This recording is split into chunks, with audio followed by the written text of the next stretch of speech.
Welcome back to clean news Rajasthan. चलिए देखते हैं राजस्थान की 15 फटाफट बड़ी खबरों को।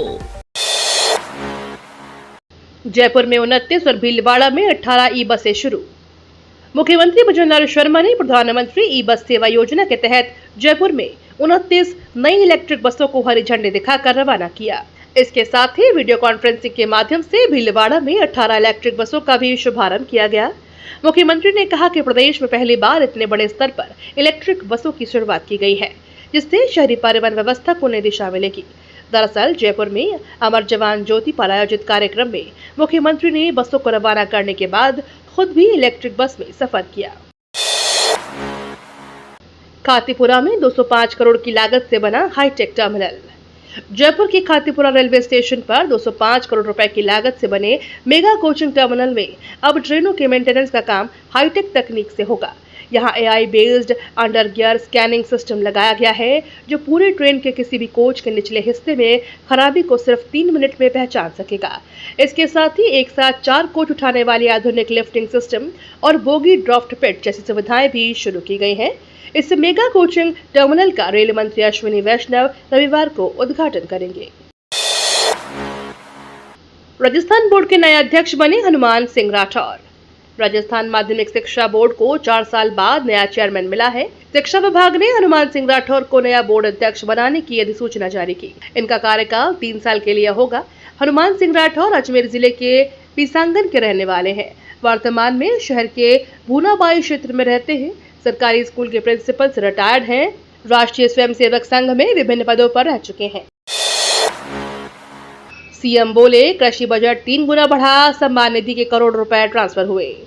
राजस्थान के मुख्यमंत्री भजनलाल शर्मा ने पाली के सुमेरपुर से किसानों को नई सौगातें दी हैं। टाउन हॉल में हुए प्रधानमंत्री किसान उत्सव दिवस कार्यक्रम में उन्होंने कहा, कांग्रेस सरकार ने किसानों के साथ हमेशा धोखा किया। हमने किसान सम्मान निधि के जरिए किसानों को आत्मनिर्भर बनाने का कदम उठाया। मुख्यमंत्री ने कहा कि किसानों के खातों में सम्मान निधि के करोड़ों रुपए ट्रांसफर किए जा चुके हैं। सरकार खेत बचाओ अभियान चला रही है। किसानों की जमीन को खराब होने से बचाया जा रहा है। जैविक और प्राकृतिक खेती को बढ़ावा देना होगा। हाई कोर्ट से मेवाड़ यूनिवर्सिटी को राहत, राज्य सरकार के आदेश पर रोक लगी। राजस्थान हाई कोर्ट की जोधपुर पीठ से मेवाड़ यूनिवर्सिटी को बड़ी राहत मिली है। हाई कोर्ट ने राज्य सरकार के उस आदेश के क्रियान्वयन पर फिलहाल रोक लगा दी है, जिसके तहत यूनिवर्सिटी के नए स्टूडेंट्स के प्रवेश पर प्रतिबंध लगाया गया था। इस अंतरिम राहत के बाद यूनिवर्सिटी में एडमिशन प्रक्रिया फिर से सामान्य रूप से जारी रहने का रास्ता साफ हो गया है। यह मामला चित्तौड़गढ़ जिले के गंगरार स्थित मेवाड़ यूनिवर्सिटी का है, जहाँ राज्य सरकार ने 1 जून को एक आदेश जारी कर नए एडमिशन पर रोक लगा दी थी। जयपुर दुनिया के 20 टॉप शहरों में टाइम आउट की लिस्ट में देश का इकलौता शहर। जयपुर दुनिया के 20 टॉप कला सांस्कृतिक शहरों में शामिल हो गया है। इस लिस्ट में शामिल होने वाला जयपुर देश का एकमात्र शहर है। यह रैंकिंग लंदन स्थित अंतर्राष्ट्रीय पत्रिका टाइम आउट की ओर से 19 जून को जारी की गई है। टाइम आउट की ग्लोबल रैंकिंग में पहले स्थान पर लंदन रहा, जबकि जयपुर को 18वीं रैंक मिली। जयपुर ने अपनी सांस्कृतिक विरासत, पारंपरिक कला, ऐतिहासिक धरोहरों और जीवंत सांस्कृतिक आयोजनों के दम पर दुनिया के प्रमुख शहरों के बीच जगह बनाई। यह उपलब्धि न केवल जयपुर बल्कि राजस्थान और देश के लिए गौरव की बात मानी जा रही है। राजस्थान को एक और सौगात, बीकानेर साबरमती ट्रेन को रेल मंत्री अश्विनी वैष्णव कल दिखाएंगे हरी झंडी। राजस्थान और गुजरात के बीच रेल संपर्क को मजबूत करने की दिशा में एक और महत्वपूर्ण कदम उठाया जा रहा है। बीकानेर से साबरमती के बीच नई दैनिक एक्सप्रेस ट्रेन सेवा रविवार से शुरू होने जा रही है। केंद्रीय रेल मंत्री अश्विनी वैष्णव बीकानेर में आयोजित कार्यक्रम में इस ट्रेन को हरी झंडी दिखाकर रवाना करेंगे। इस अवसर पर केंद्रीय कानून और न्याय मंत्री अर्जुन राम मेघवाल भी मौजूद रहेंगे। राजस्थान में इस साल नहीं होगी पीटीआई भर्ती, अब अगले साल तक करेंगे इंतजार। राजस्थान कर्मचारी चयन बोर्ड के अध्यक्ष आलोक राज ने सोशल मीडिया प्लेटफॉर्म एक्स पर यह जानकारी शेयर की है। उन्होंने लिखा कि पीटीआई भर्ती परीक्षा 13 सितंबर को नहीं हो पाएगी। उन्होंने कहा कि रूल से संबंधित कुछ क्लैरिफिकेशन के बाद ही विज्ञप्ति जारी होगी, इसलिए यह परीक्षा 2026 में नहीं हो सकेगी। उन्होंने आगे कहा कि परीक्षा अप्रैल 2027 में आयोजित करने का प्रयास करेंगे। फ्रेश फिक्स डेट अर्थना में रूल्स क्लैरिटी आने के बाद ही आएगी। राजस्थान में बड़ा प्रशासनिक फेरबदल, 178 आरएएस अधिकारियों के तबादले। राजस्थान प्रशासनिक सेवा के बेड़े में बहुत बड़ा प्रशासनिक फेरबदल देखने को मिला है। राज्य सरकार के कार्मिक विभाग ने एक आदेश जारी करते हुए प्रदेश के कुल 178 आरएएस अधिकारियों के तबादले और पदस्थापन तुरंत प्रभाव से कर दिए हैं। इस सूची में कई जिलों के अतिरिक्त जिला कलेक्टर, उपखंड अधिकारी और विभिन्न विभागों के सचिव स्तर के अधिकारी शामिल हैं। सरकार द्वारा जारी इस लिस्ट में प्रशासनिक कार्य कुशलता को बढ़ाने और राज्य हित को ध्यान में रखते हुए बड़े पैमाने पर फेरबदल किया गया है। पीएम किसान की 23वीं किश्त जारी, फलौदी के 86,000 किसानों के खातों में ट्रांसफर। भारत सरकार द्वारा शनिवार को पीएम किसान उत्सव दिवस के अवसर पर प्रधानमंत्री किसान सम्मान निधि योजना की 23वीं किश्त जारी की गई। प्रधानमंत्री नरेंद्र मोदी के पश्चिम बंगाल के तारकेश्वर, हुगली से आयोजित कार्यक्रम के दौरान देश भर के किसानों के खातों में सम्मान निधि की राशि का वर्चुअल हस्तांतरण किया गया। इस अवसर पर देश के 4 करोड़ 44 लाख से अधिक किसानों के बैंक खातों में 18,880 करोड़ रुपए से अधिक की राशि सीधे भेजी गई। 30 मेधावी छात्रों को मिलेगी निःशुल्क कोचिंग, विप्र फाउंडेशन की पहल। धौलपुर में विप्र फाउंडेशन ने मेधावी और जरूरतमंद विद्यार्थियों के लिए अभ्युदय 30 अभियान शुरू किया है। जिला कलेक्टर निधि बीटी ने कलेक्ट्रेट परिसर में इस महत्वाकांक्षी अभियान के पोस्टर का विमोचन किया। इसका उद्देश्य प्रतियोगी परीक्षाओं की तैयारी कर रहे छात्रों को बेहतर अवसर उपलब्ध कराना है। इस अवसर पर जिला कलेक्टर निधि बीटी ने अभियान की सराहना की। उन्होंने कहा कि शिक्षा और उचित मार्गदर्शन के माध्यम से युवाओं को आगे बढ़ाने वाले ऐसे प्रयास समाज में सकारात्मक बदलाव लाते हैं। यह प्रतिभाशाली विद्यार्थियों के भविष्य को नई दिशा प्रदान करेगा। रेगिस्तान से लेकर पूर्वी राजस्थान तक बदला मौसम का मिजाज, अलवर, चूरू और जयपुर में आंधी बारिश का अलर्ट। राजस्थान में भीषण गर्मी और उमस के बीच मौसम ने एक बार फिर करवट ली है, जिससे आम जनता को तीखी धूप से थोड़ी राहत दिखती नजर आ रही है। भारत मौसम विज्ञान विभाग के मौसम विज्ञान केंद्र जयपुर की ओर से जारी ताजा बुलेटिन के अनुसार राज्य के वायुमंडल में आर्द्रता की मात्रा 35 से 75% के बीच दर्ज हुई है, जो इस बात का संकेत है कि हवाओं में नमी तेजी से बढ़ रही है। मौसम विभाग ने साफ किया है कि एक नए मौसमी सिस्टम के सक्रिय होने के कारण राजस्थान के पूर्वी और पश्चिमी दोनों ही अंचलों में बादलों की आवाजाही शुरू हो गई है। खेत तालाब निर्माण पर 90% अनुदान, जल संरक्षण के साथ बढ़ेगी किसानों की आय। जल संरक्षण को बढ़ावा देने और किसानों को सिंचाई के लिए स्थायी जल स्रोत उपलब्ध कराने के लिए राज्य सरकार ने फर्म पॉन्ड निर्माण योजना को प्रभावी रूप से लागू किया है। इस योजना के तहत किसानों को खेतों में वर्षा जल संचयन के लिए फर्म पॉन्ड बनाने पर 90% तक अनुदान दिया जाएगा।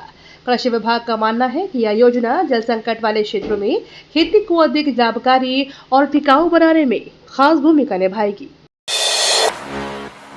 डेडलाइन पूरी नहीं आई ओबीसी आयोग की रिपोर्ट, 31 जुलाई तक पंचायत और निकाय चुनाव पर बढ़ा संशय। राजस्थान में पंचायत और नगरीय निकाय चुनावों को लेकर एक बार फिर अनिश्चितता गहरा गई है।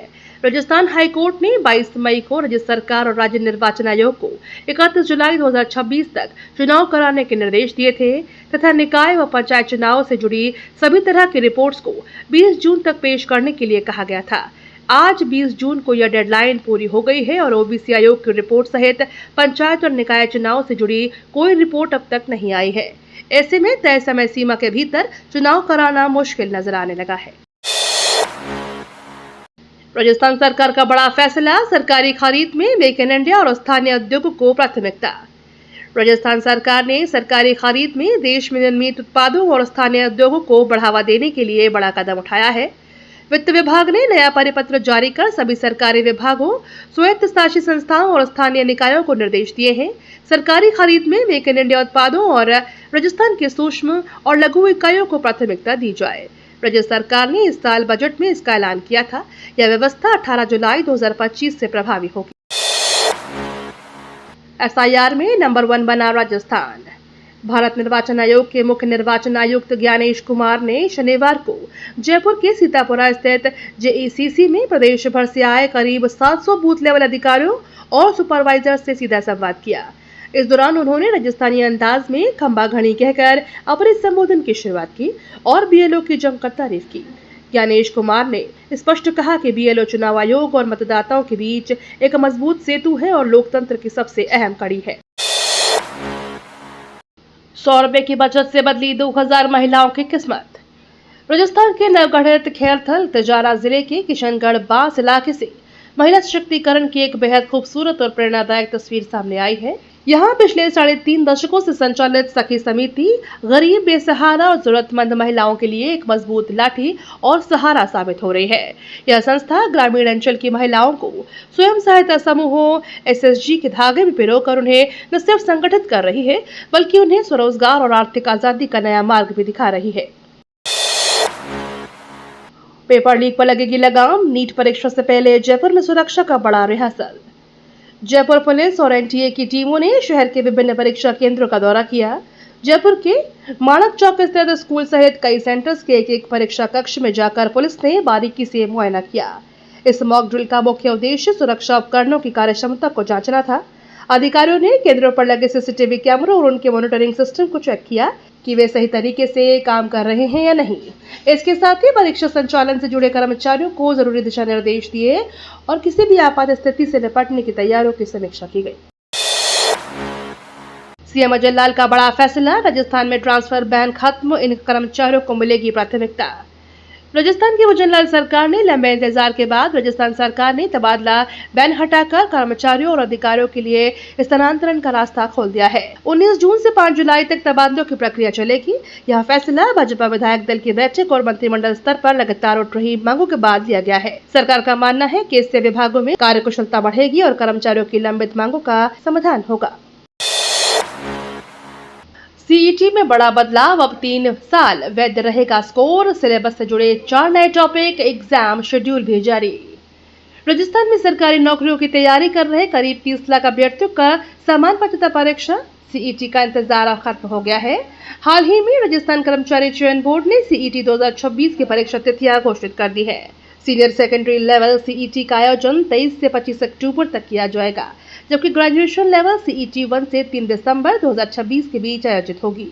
बोर्ड के नोटिफिकेशन के अनुसार इस बार सीनियर सेकेंडरी लेवल सीईटी 3 दिनों तक अलग अलग चरणों में आयोजित की जाएगी। दिल्ली मुंबई एक्सप्रेसवे पर अब झपकी नहीं बनेगी मौत की वजह, अलवर में एनएचएआई लगाएगा 35 रंबल स्ट्रिप। राजस्थान के अलवर जिले से होकर गुजरने वाली दिल्ली मुंबई एक्सप्रेसवे पर लगातार बढ़ रहे जानलेवा सड़क हादसों पर अंकुश लगाने के लिए भारतीय राष्ट्रीय राजमार्ग प्राधिकरण और स्थानीय पुलिस प्रशासन ने मिलकर एक बेहद आधुनिक और कारगर योजना तैयार की है। एक्सप्रेसवे की चमचमाती और सपाट सड़कों पर आए दिन हो रही दुर्घटनाओं को रोकने के लिए अब हाईवे के चुनिंदा हिस्सों पर रंबल स्ट्रिप लगाने का बड़ा निर्णय लिया गया है। यात्रियों के लिए खुशखबरी, खैरतल स्टेशन पर शुरू हुआ इन ट्रेनों का ठहराव। खैरतल रेलवे स्टेशन से यात्रा करने वाले यात्रियों के लिए अच्छी खबर सामने आई है। रेलवे ने यात्रियों की सुविधाओं को ध्यान में रखते हुए शकूर बस्ती जैसलमेर, शकूर बस्ती स्वर्ण नगरी रोजाना एक्सप्रेस रेल सेवा का खैरतल स्टेशन पर प्रायोगिक तौर पर आगामी आदेशों तक ठहराव देने का निर्णय लिया है। उत्तर पश्चिम रेलवे द्वारा जारी आदेश के अनुसार गाड़ी संख्या 12249 शकूर बस्ती जैसलमेर एक्सप्रेस 16 जून से खैरतल रेलवे स्टेशन पर रात को 7:48 पर पहुंचेगी और 7:50 पर प्रस्थान करेगी। वहीं गाड़ी संख्या 12250 जैसलमेर शकूर बस्ती एक्सप्रेस 17 जून से सुबह 5:50 पर प्रस्थान करेगी। नकली बीज घूस कांड को लेकर एसीबी मुख्यालय पहुंचे मंत्री किरोड़ी लाल, बोले मैं दोषी हूं तो मुझे गिरफ्तार करो। जयपुर में शुक्रवार को उस समय सियासी हलचल तेज हो गई जब कृषि मंत्री डॉक्टर किरोड़ी लाल मीणा खुद एसीबी मुख्यालय पहुंच गए। बीकानेर के चर्चित नकली बीज घूस कांड में दर्ज एफआईआर को लेकर मंत्री ने कई सवाल उठाए और कहा आखिर एफआईआर में लिखे गए मंत्री और डॉक्टर शब्द किसके लिए इस्तेमाल किए गए हैं। उन्होंने कहा कि अगर ये शब्द उनके लिए हैं तो फिर उन्हें एसीबी गिरफ्तार कर ले। देश सेवा का सपना हुआ साकार, जौबनेर के मानव कुमावत बने भारतीय सेना में लेफ्टिनेंट। जयपुर जिले के जौबनेर कस्बे के रहने वाले मानव कुमावत ने भारतीय सेना में लेफ्टिनेंट बने हैं। उनकी इस उपलब्धि से पूरे इलाके में खुशी का माहौल है। वे इसके लिए कई सालों से मेहनत कर रहे थे। मानव का कहना है कि रास्ता कितना भी कठिन हो लेकिन लगातार मेहनत से एक दिन सफलता जरूर मिलती है। उन्होंने बताया कि लेफ्टिनेंट बनना उनका बचपन का सपना था जो आज पूरा हो चुका है। सचिन पायलट ने की बड़ी डिमांड, राजस्थान में एसआई भर्ती परीक्षा में इंटरव्यू खत्म होने चाहिए। जयपुर में सचिन पायलट ने पेपर लीक, एसआई भर्ती इंटरव्यू और पांचना बांध विवाद पर भाजपा सरकार को घेरा। युवाओं की असुरक्षा पर चिंता जताई और सख्त कार्रवाई की मांग की। पायलट ने कहा कि पेपर लीक मामलों में जिम्मेदारी तय होनी चाहिए। युवाओं के मन में लगातार यह डर बना रहता है कि कहीं परीक्षा का प्रश्न पत्र लीक तो नहीं हो जाए। उन्होंने सवाल उठाते हुए कहा कि परीक्षा होने के बाद सवाल डिलीट होने जैसी घटनाएं आखिर क्या संकेत देती हैं। ये तो थी राजस्थान की बड़ी खबरें। रोजाना सबसे पहले अपडेट पाने के लिए क्लीन न्यूज राजस्थान को अभी सब्सक्राइब करें।